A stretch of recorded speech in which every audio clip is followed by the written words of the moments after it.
Hey, thanks for joining me.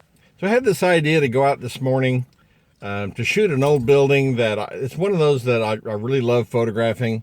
You've seen it in some pictures before. It's this old cafe that, it's a metal building, roof's all rusty, but you can see where it used to say cafe on the top. And it's in the flight path for a little airport that used to be near downtown Oklahoma City called Downtown Air Park, which is no longer there. But I'm not sure exactly the timing of this place, but I really love the old building. It's rusty metal. It's got a big tree next to it.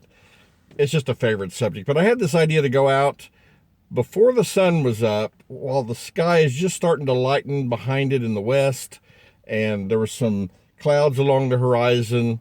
I had this idea that it would be interesting to photograph. Put the camera on a tripod and shoot it that way. And I get there, and the building now looks like this.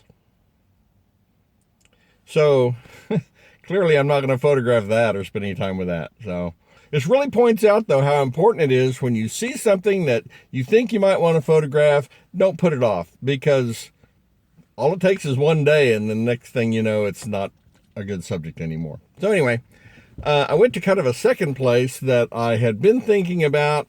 I really hadn't scouted it out that much, but this is an old laundromat. The building was probably built back in the late 50s, I would guess, maybe mid 50s.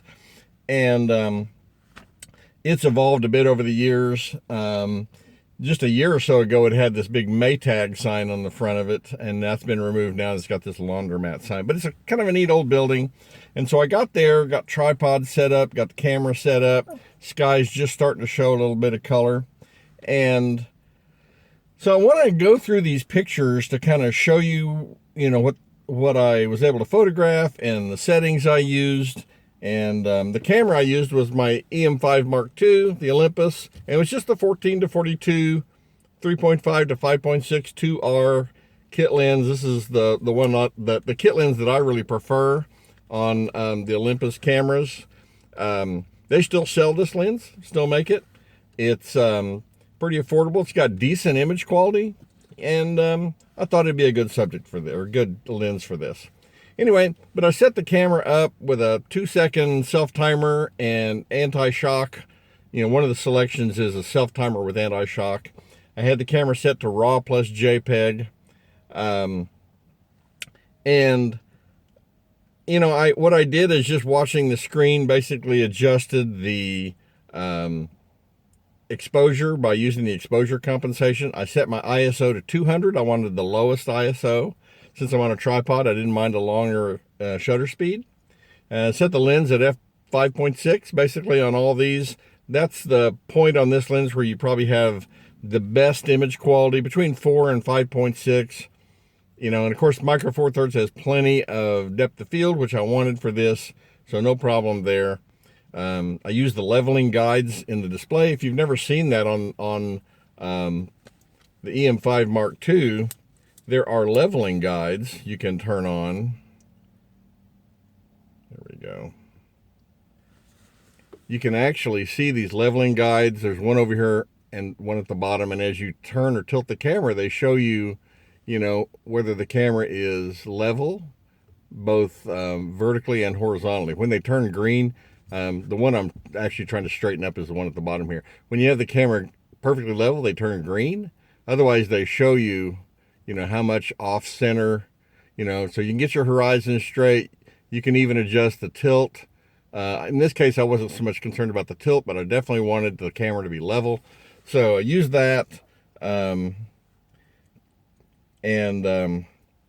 basically just watched as the light changed and the color in the clouds got, better, and the sky kept getting lighter. And there came a point where the sky was getting too light. The color in the clouds was getting too faint. And so anyway, I want to walk through these pictures with you, and I'll talk about each one and what the exposures, were for it, what I did. And you can see the progression of the sunrise. One of the things that I was kind of hoping to catch, I think it was maybe a little too cloudy for it to work, is when the sun, just before the sun comes up, if you're looking to the west instead of the east, you can actually see the shadow of the earth in the sky right along the horizon. And of course, there's enough trees and stuff around this building that seeing the earth shadow is, I mean, there's only a little gap between the trees where you might be able to catch it. So I really wasn't, and usually you can only see that really clearly when there's no clouds, but I wasn't able to catch an earth shadow, which is kind of what I was, one of the things I was kind of hoping to catch. But the color of the clouds really made up for it. And so let's take a look at these pictures, and we'll kind of go through those, and then I will catch up with you afterwards. Okay, let's take a look at these images. So this first image is from my cell phone. I snapped a couple of pictures when I first got there. It was actually a lot darker than this picture looks because the cell phone obviously was trying to compensate for the low light levels. Um, and you can see I've got my camera set up. I'm across the street. Had the camera set to ISO 200 to daylight white balance. That seemed to give me the best color.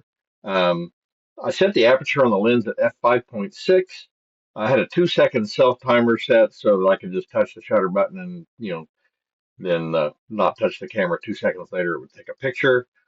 And the um, I used the exposure compensation control to adjust exposures as I went along.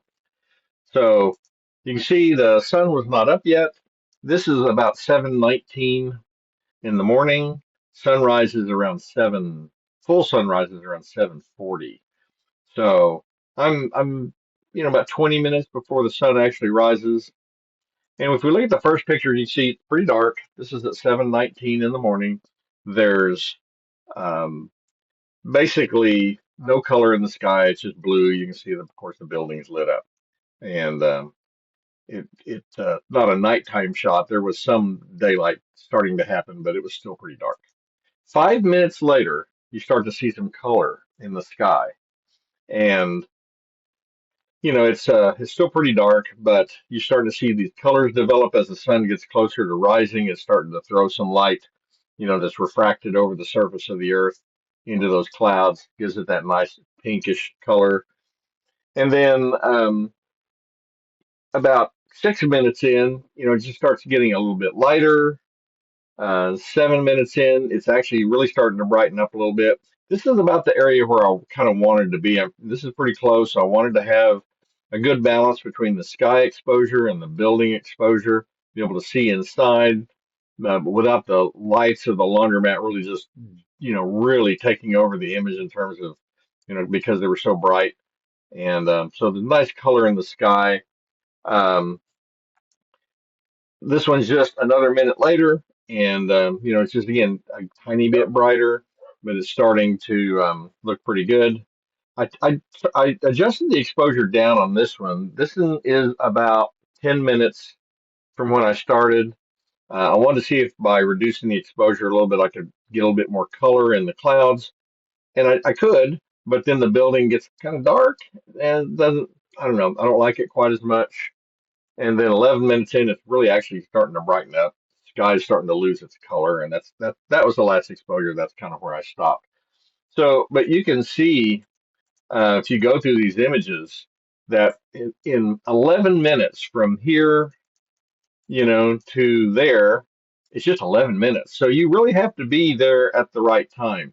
Now, one of the things I was trying to capture, and it didn't really quite work out, partly because I think there's just enough cloud cover to block it when the sun is just starting to get close to rising, maybe you can see it just a little bit here. The Earth casts a shadow that you can actually see in the atmosphere, and it'll be a line that goes across above the horizon, and then you'll have your colored sky up above it. And if you have a cloudless morning, you can actually really see that Earth shadow and then the pinkish kind of colored sky above it. Um, so, probably this image. Um, Maybe that one of these two I'll probably settle on as my favorite. Um, I want to get good color in the sky, but I don't want the sky to be so dark that the building is really just, overwhelming the image. So you're probably somewhere in one of these. I haven't, these are just the JPEGs out of the camera. I have raw files that I shot. I haven't really messed with those, but I thought it'd be interesting to look at these. So this is the images. Um, Pretty easy to do. Just really a matter of being at the right place at the right time. Well, there you go. I hope that was interesting. You know, this really just kind of an exercise in taking one picture. Actually, I took a number of pictures to capture this, so now I can go through those. Like I say, I saved them in RAW plus JPEG. What you're looking at here are just the out-of-camera JPEGs. One of the things I love about Olympus cameras is their color science is really second to none. I just love Olympus's color science.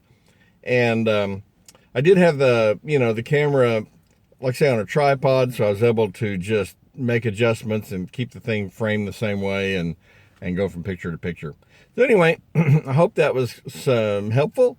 I really liked doing this as kind of an exercise I really haven't done before. I don't really use my Olympus cameras on a tripod much. I tend to use my film cameras on a tripod, but I don't really use the Olympus camera on a tripod that much.